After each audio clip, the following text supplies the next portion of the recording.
Now, the purpose of this lesson is to improve your commentary. Commentary is probably the most challenging part of an essay because it requires in-depth, inferential thinking. It's not just literal. Commentary, however, is important because it makes the writing your own, right? Any person can choose the same pieces of text evidence from a book. That's not that difficult. The difficult part is what you do with that text evidence, and that's what's going to make the essay your own, because hopefully your thoughts do not match someone else's unless you plagiarize, which we all know is not cool. So commentary don'ts, I'll start with that first. So one of the commentary don'ts is don't restate or summarize the text evidence. That's always like a no-brainer. So if you cited a piece of text evidence, there's no need for you to restate it or summarize it. Give the reader a little bit more credit that they understand the text evidence and you don't have to hash it out again. Another don't is to overuse the phrase "this shows." In my perfect world, people would not use that phrase at all, but I understand it's kind of habitual. So you use the phrase "this shows."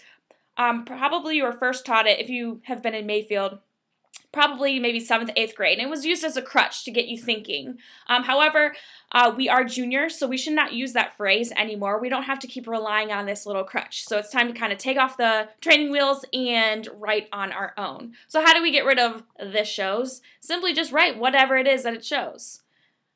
So here's an example. This shows that Tom is a misogynist who uses his masculinity to oppress others. So instead, just hack off "this shows" that and say what it is that you wanted to say. So it sounds better if you just say, clearly, Tom is a misogynist who uses his masculinity to oppress others.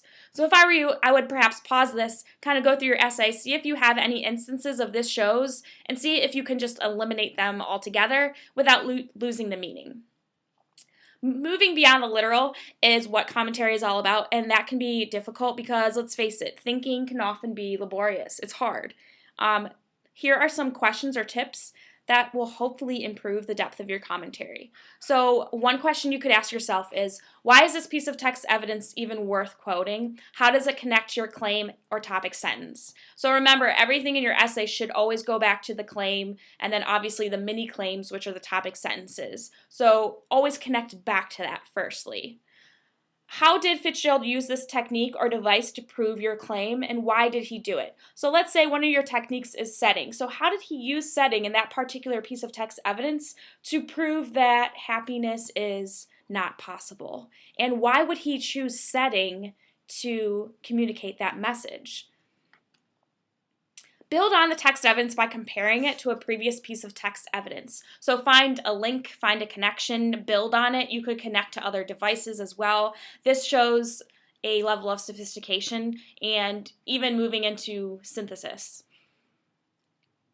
Lastly, isolate specific words from that piece of text evidence and analyze the impact and how they communicated, how they communicated Fitzgerald's message. So taking out the specifics of that piece of text evidence, even a single word, and just analyzing how it impacts the audience and how it communicates Fitzgerald's message. So hopefully you move beyond the "this shows" and you start adding more depth into your thoughts, and I hope this helped you.